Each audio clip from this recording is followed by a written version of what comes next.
everybody, and welcome back to another episode. My name is Dana. I will be your host, and today we have Vince Scott back again. Hello, Vince. How are you? Hello, Dana. How are you? It's great to be here.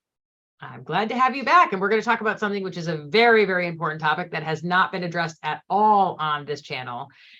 Before we get started, why don't you just remind everybody a little bit about you and a little bit about yourself and your company and all that kind of stuff. Sure. I'm Vince Scott. I'm the founder and CEO of Defense Cybersecurity Group. We are a consulting company focused on the DoD cyber requirements, but we also have knowledge and expertise that goes beyond that, such as what we're going to talk about today in incident response that we use to help our clients in not only meeting their DoD cybersecurity compliance and regulatory requirements, but also actually be cyber secure. How do we take those things and bring them to companies and use that as a mechanism to found a cybersecurity program that's really going to help reduce the risk at our clients. Mm-hmm. And today we're going to talk about probably everybody's worst nightmare, and that is going to be how is CMMC's impact in reporting incidents to the Department of Defense. So when you have a little situation and you have to report to the big boys, we're going to talk about that today. So first thing we need to really identify is what is an incident? What would that be? Yeah, so I think this is the most critical thing in the entire panoply of incident response stuff is to define what is an incident. And most people gloss over that definition and they get right into, okay, so what do I do? Mm-hmm. Yeah, I don't need to define an incident. I just need to know how to respond, and we got to report, we got to do all these things, right? Well, actually, you don't start your response until you've determined there is an incident.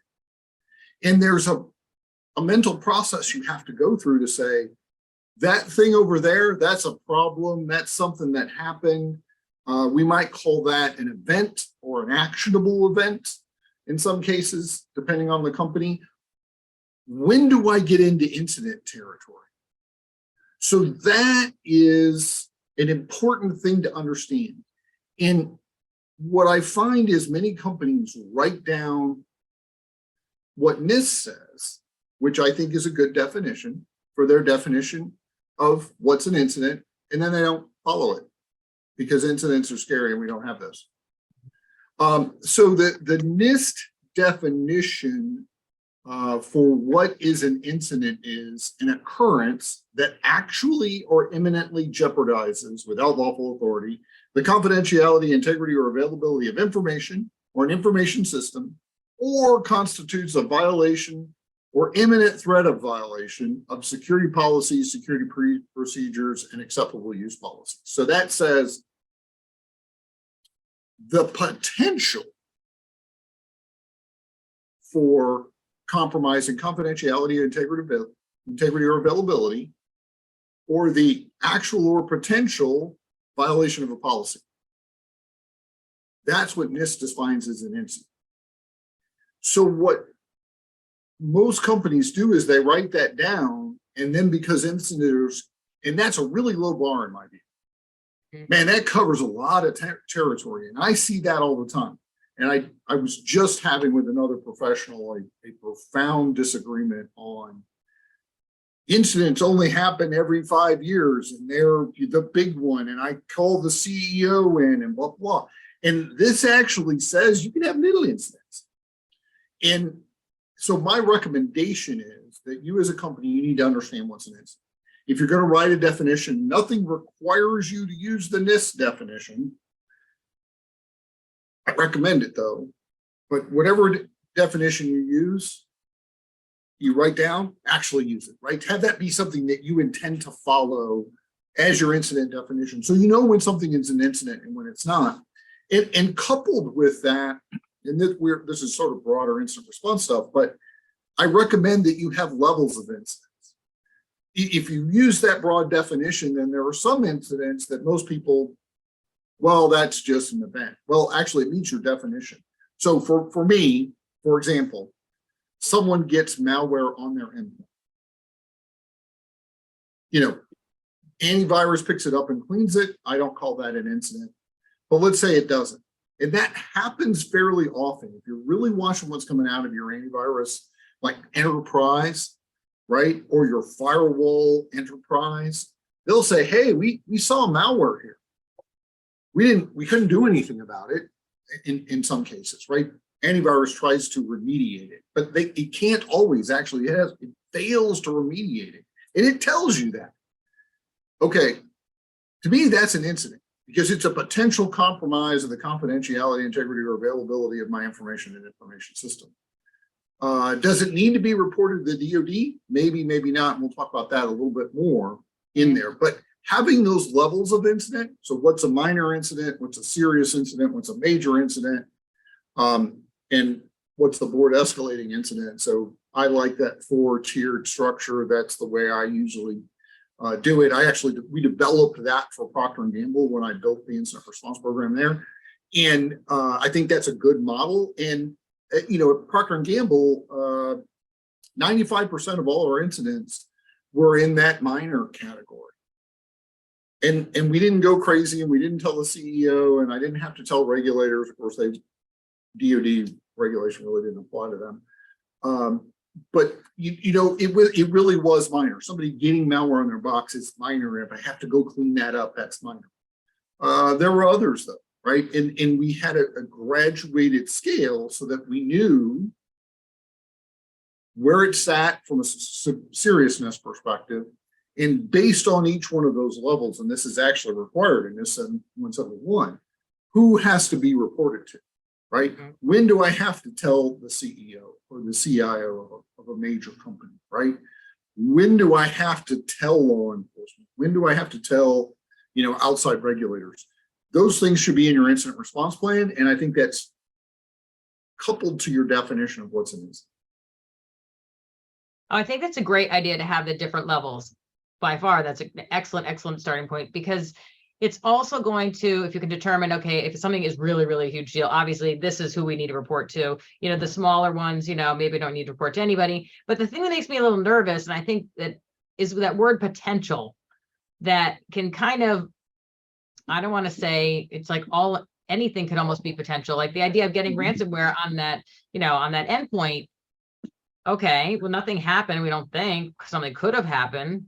Well, yeah, so that's where you have to draw the line, and you have to have judgment on it, right? So I told you about what's my smaller incident? Malware landed on a box and wasn't remediated. So I called it an event if malware landed on a box and immediately got deleted, you know, detected and deleted by the antivirus. An event. But if I had to go do work to fix it, then I called it an incident. That's sort of where my cut line is. Okay, yeah. But that's that's not really written into the definitions. I think individual companies need to understand where their cut line is going to be before I'm going to call something an incident. And I mentioned actionable event. I worked with a Fortune 500 financial services company that said incident was way too scary for executives. They didn't want to have incidents, and so they changed their definition to have actionable events. And then they had a very high bar. The place had to be burning down before they called it an incident, right? It was a choice. Mm-hmm. I like the low bar because I'm a huge believer in broken windows policing, right? So when we go after the small things and we treat them seriously and we write down that they happened, like incidents have to be recorded, right? And I can look at trends and all that stuff. I think broken windows policing makes my environment much safer, and it helps prevent the big one from occurring, which is why I'm in favor of sticking with the low bar definition, but then actually using it. But that's not for everybody, because for some people, incident is scary. And we want to set a high bar for incidents. And I understand that in corporations today, and I think it's a choice you have to make, but you need to understand where your cut line is for that.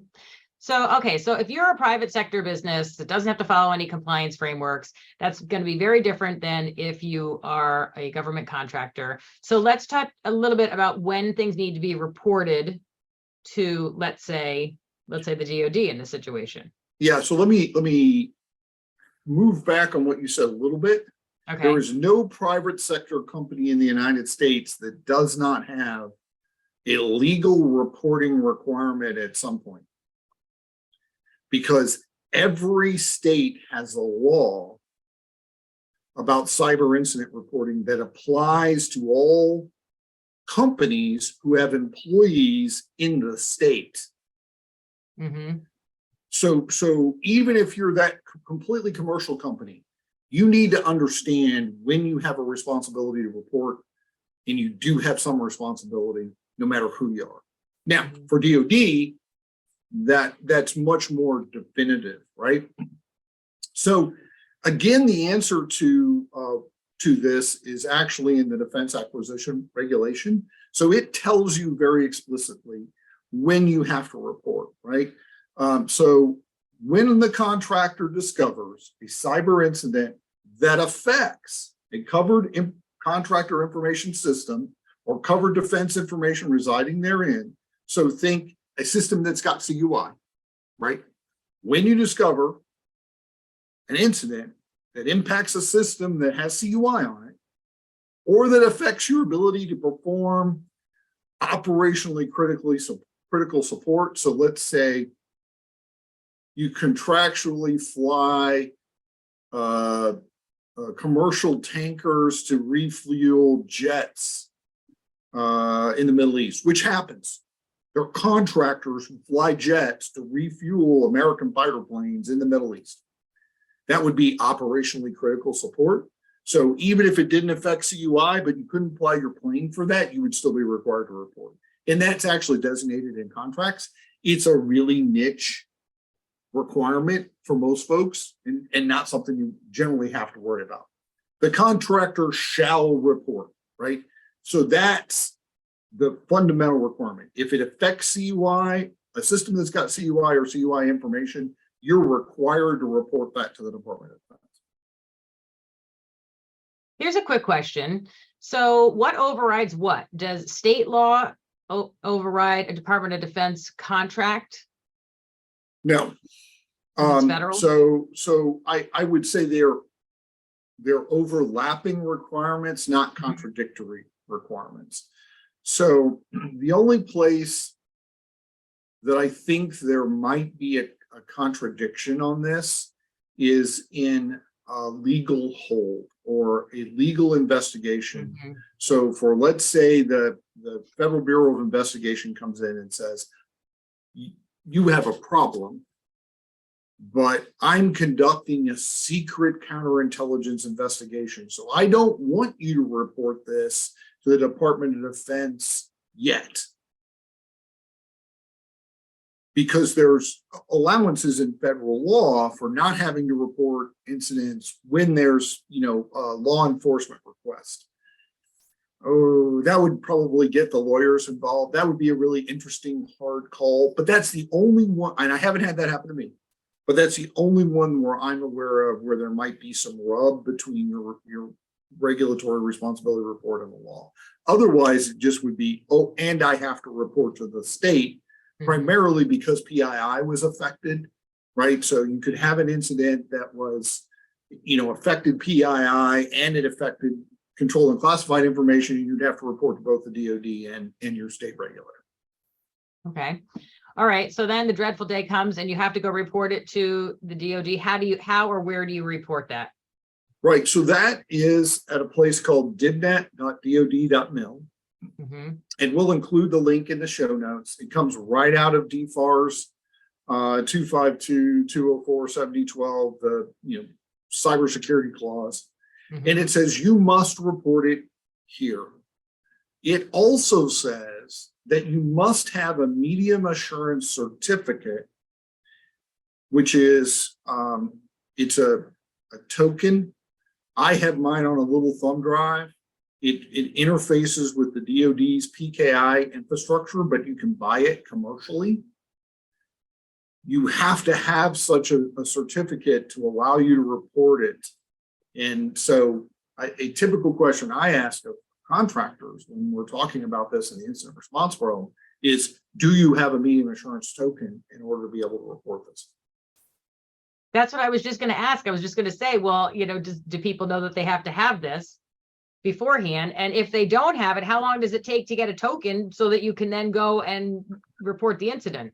It takes about 30 days to go through the process because they have to verify that you are you and it is linked specifically to you, right? So you got to get them a copy of your passport, and they got to verify it, and blah. There's a process, right?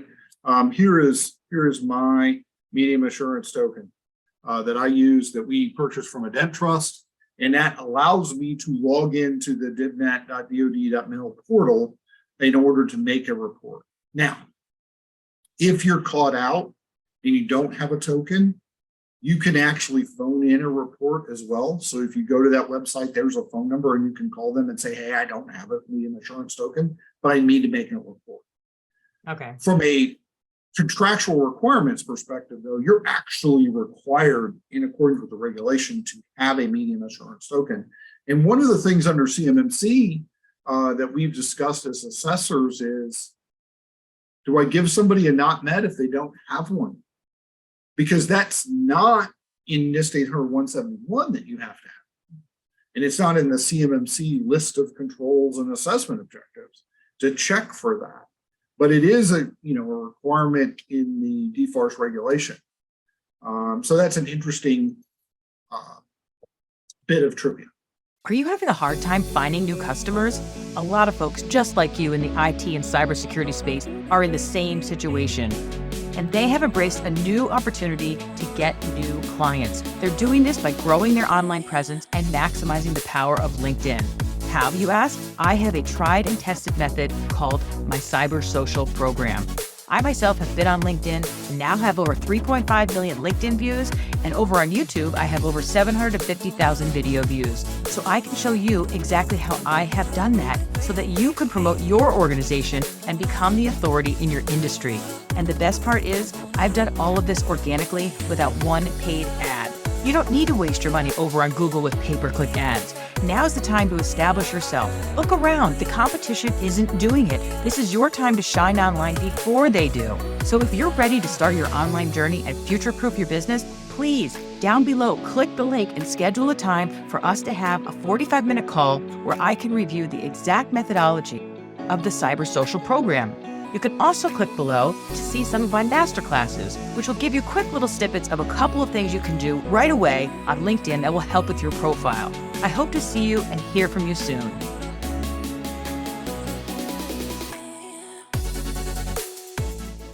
So wait a minute. So it's not in one of the NIST requirements. It's not right. in the CMMC requirements. Nope. Okay. But it's in the DFARS regulation. See, this is where people are just going to throw their hands in the air and say, well, forget this. I can't do it. I mean, I agree with you. I think that we should not go there. And in fact, that has been what I advocate in the assessor community. We are not charged with assessing DFARS. okay. That's a deep rabbit hole that we should not go down. And in fact, but it was a point of discussion here recently about, well, if they don't have a medium assurance token, then they're not met. And I'm like, no, that's not in what we've been told to assess for. Now, if DoD turns to CMMC and says, I want you to include the DFARS 7012 requirements as sort of back to the Delta 20, right? As additional requirements that we're going to check for under CMMC, even though they're not 171, they're all in that same clause. And we want you to check for those. Okay. And they adjust the assessment guides to do that. And that's a known written requirement that, we can point everybody to. Great. That I wouldn't be opposed to that, but as long as it's not written down in our assessment guides as directive for us to go look for and assess against, I'm not in favor of us going down that road. Okay. All right. Good. Well, I'm glad to hear, and you and I have talked about this before, that the assessors are really trying to do a good job of having an area that they can communicate to each other. So that way, everybody is kind of on the same page. And I think that that's, as we all would think, that that's very important, so that, somebody's not being too stringent, somebody's not, being not stringent enough. So I, again, applaud you for you guys having all Yeah, those. that is the C3PAO forum. I participate in that pretty actively, but really Amira Armand deserves full credit, and some of the other leadership, Scott Singer and some others who actually make that run, Kevin Wheeler. There are some other people who are leadership in that forum who really, are doing an outstanding job giving of their time to contribute to the greater community and try and herd the cats into a single direction. So kudos on them for that. Yeah, absolutely. Give back opportunity that they've made. Yeah, great. We need them to do that and appreciate it very much. Okay, so now we've done this, we've either called them or put the key in, then, now what else do we have to do? Is there anything else we need to do? Well, before we move on to need anything else do we need to do, I want to caveat one more thing. We went back to that definition and I read it about covered defense information system. So you can have an incident that does not impact a covered defense information system or covered defense information. That's a determination you have to make. And one of the things I recommend that people put in their incident response plan. So you need to have your incident definition, and then you need to have a reportable definition. When do I have to report? Because it's not all circumstances, not all incidents need to be reported. And I've heard a number of people say that. That's not actually true. Incidents have to be reported when they have to be reported, right? When the regulation requires me to report. So I think it's important for companies to have in there, when do I need to report to the DoD? And we also talked about the DoD is not the only place you are going to be, responsible for reporting in some instances. State law. Are you covered by SEC reporting guidelines? And those reporting guidelines are being updated. Do you have manufacturing plants in Europe and you're covered by a thing called GDPR, which is the General Data Protection Regulation, which is a very different approach from US law on how you approach privacy and personally identifying information. There's responsibilities reporting that. So I think it's very important for companies. Have your incident definition, but then you need to know what's a reportable incident, when, and to who. You should lay that out, right? So I have reporting responsibilities legally to the following things, and here's when I have to report to them. The DoD may only be one. You may have contractual reporting responsibilities. I've seen this in the DIP. Big prime contractor wrote into your contract that when you have a problem with their proprietary information, you have a reporting responsibility to them. That's an additional contractual requirement. So it's important to understand when you have to report and to who, and then, okay, big prime, you put in the contract, I have to report to you. Who do I call? Where's that website? How does that work? You have that, work through that. Maybe that's part of your incident response exercise. But you definitely need to hone that. What's a reportable incident when? In order to make the decision on when to report, because executives, everybody hates to report to the DoD and the FBI and the government. That's not something you're going to want to do. So you need to have that in your definitions. You need to know what you're talking about when you're going in with the CEO and saying, hey, we have a problem. Here's our responsibility report, etc. You need to have your ducks in a row. Do that in your incident response plan. Yeah, that sounds like a very, very, very good thing to proactively put together a list of everything and anyone with contact information, websites, phone numbers of, when something goes wrong, this is who we're going to have to reach out to, because that's not something you're going to want to be scrambling around trying to, especially if you have to go talk to the CEO and tell him, and then they say, well, who do we need to call? And you're like, hold on, let me go find out, so. Right. Well, and that's a great thing for an exercise too. I always try to exercise to make people think through that process. And that's also helpful if you're setting up your annual incident response exercise. Most people do it annually. I want to get the top executives there And I want to make them think through, hey, Mr. CEO, you may have to report to your DoD overlords that you've had a problem. How are you going to do that? How are you going to be prepared? How do you want your company to be positioned when you do that? I think it's very valuable to have them think through that in an exercise before the actual moment occurs, and you got to do it, because then it's even scarier. Mm-hmm. Absolutely. That I'm glad we just went over that whole thing thinking outside of just the DoD with who you need to contact, because that's obviously very important. All right. So after we do that, so now is there anything else we need to do? Absolutely. So the first thing you need to do is you've got to investigate. So, hey, I think I might have had a problem. DoD, have a nice day. That's not going to work well. You actually have to investigate and try to figure out what happened, what your root cause analysis is. Hey, and that can be very challenging. You may need to call someone in, an outside forensics firm, et cetera, particularly when it involves DoD information, to really drive that home. You probably don't have that expertise in-house unless you're a very large company. Generally, you're gonna call somebody to come do that. It's another part of your incident response exercise is decide, when would I call for help? Do I have cybersecurity insurance? Do they have a preferred vendor for this that I need? I need an in-network provider in order to be able to get my insurance for this. Yeah. Right. Those are the types of things to work through in your incident response exercise, right?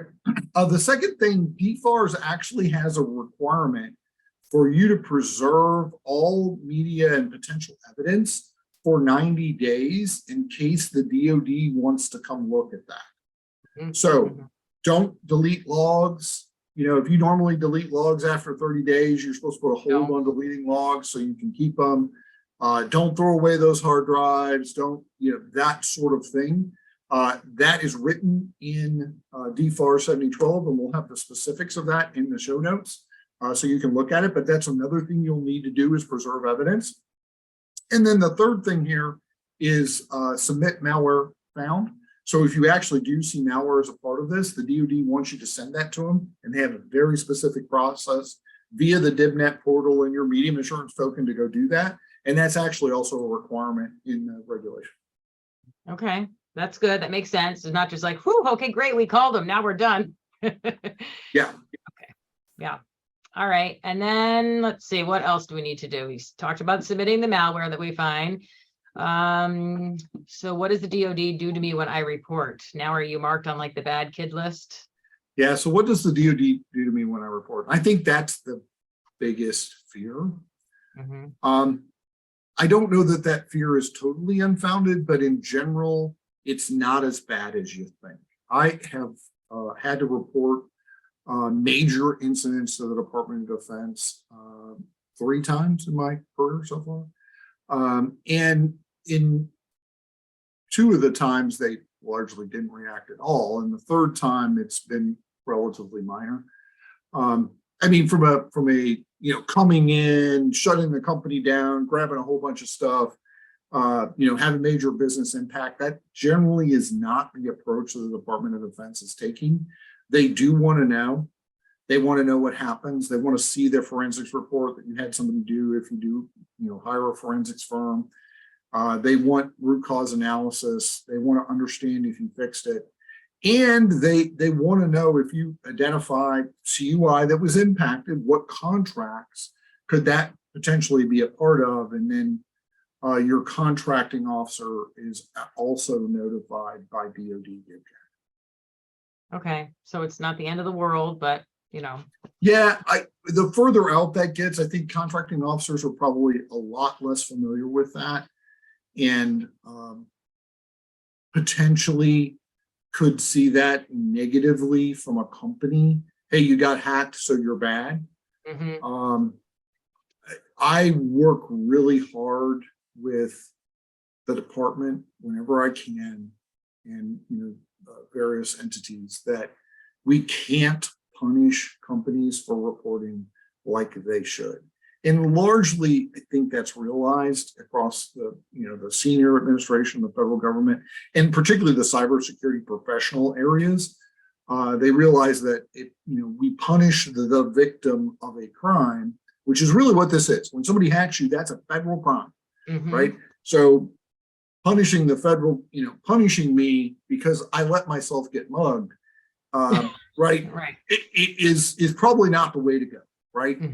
So outside of that professional cyber community, though, that's probably less well understood and appreciated. So it's an important education point. And if a contracting officer were to ask hard questions about that, I think it would be incumbent upon the company to have good answers about, hey, we have a program, we identified a problem, we executed in accordance with that program, we reported appropriately, etc.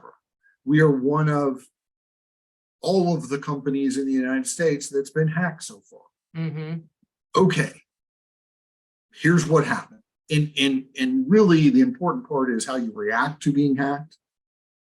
There is no preventing being hacked, right?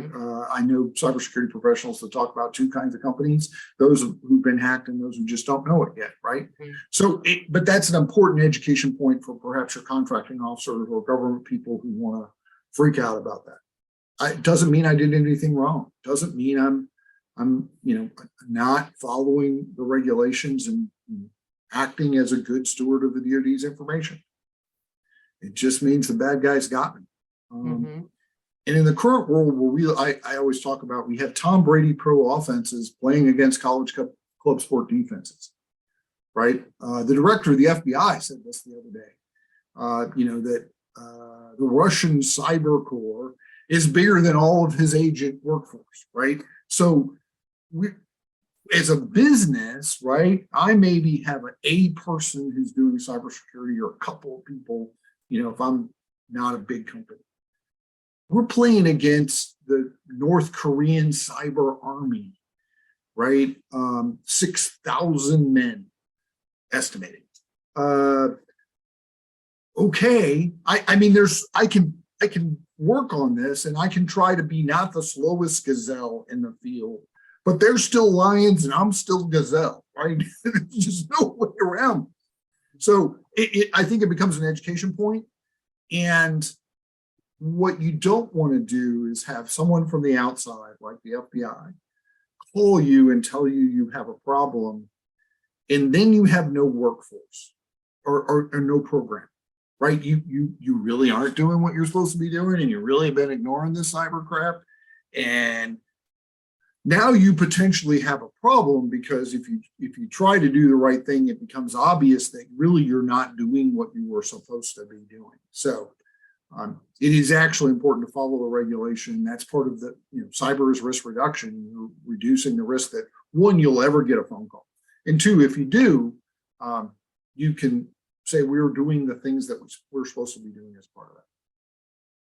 What you just said about the Tom Brady offense and the college Club sport defense, that's terrifying. That is terrifying that's what's happening. And I know you're right, but that is where we're at, right? That we have Tom Brady pro offenses. We have foreign nation states with the equivalent of, their equivalents of NSA, who probably aren't as good as we are. But maybe they're who got the number one draft pick last night? I don't remember. The Jacksonville Jaguars or whoever. Maybe they're not the Patriots when Tom Brady played for them. Maybe they're the Jacksonville Jaguars or the Cleveland Browns. I'm sorry if you're a Jag. No, we wanted Will Levis because he's from Connecticut. He went to one of the schools that some of my kids went to. Yeah, but they're still pros, right? Those are still pro teams that you're playing against. And really, on the defensive side, you're a business. You're delivering business products and services. You're professionalized in that. You're generally not professionalized in cyber. That's not your core business. And so it's very, very challenging for companies, I think, to play defense against very professional offenses. And if they really want you, they can get you.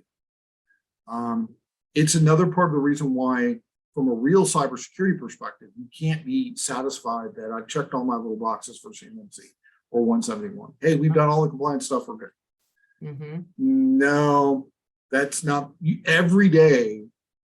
I presume that we're hacked in some way, and we look at our total approach is, yeah, it probably can get in. So what are we doing to identify that? What are we doing to stop them? What are we doing to better secure our information?